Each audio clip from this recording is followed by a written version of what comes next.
கிபிக்கு முன் 261. ஒரு போர்க்களம். ஒரு சக்கரவர்த்தி. நேற்று அவர் வென்றார், இன்று அவர் தோற்று போனார். எதிரியிடம் அல்ல, தனது மனசாட்சியிடம்.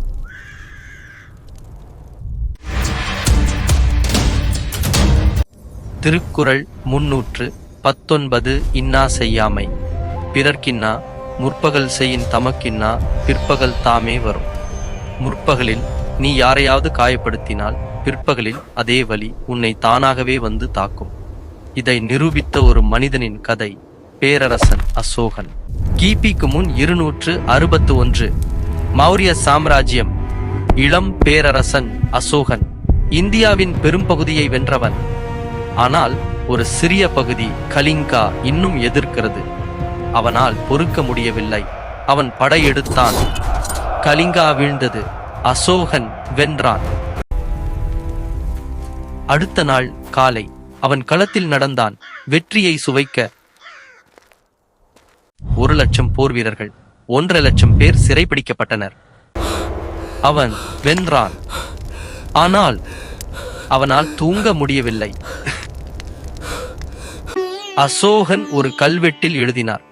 அவரது சொந்த வார்த்தைகள்: படுகொலை, மரணம், கைதுகள், இது எனக்கு ஆழ்ந்த துக்கத்தையும் வருத்தத்தையும் தருகிறது.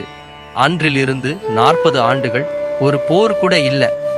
ஆனால் அந்த ஒரு நாள் அவரை விட்டு போகவே இல்லை. 2026 இது மாறியிருக்கிறதா? காலையில் துரோகம் செய்தீர்களா? மாலையில் உங்களுக்கே நடக்கும். காலையில் யாரையாவது காயப்படுத்தினீர்களா? மாலையில் நீங்களே காயப்படுவீர்கள். காலையில் பெற்றோரை கைவிட்டீர்களா? மாலையில் உங்கள் குழந்தைகள் உங்களை கைவிடுவார்கள். ஏமாற்றினீர்களா?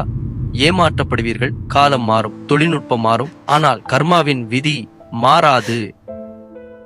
3 நிலையான விதிகள். 1, நீ செய்தது திரும்பி வரும், தப்பிக்க வழியில்லை.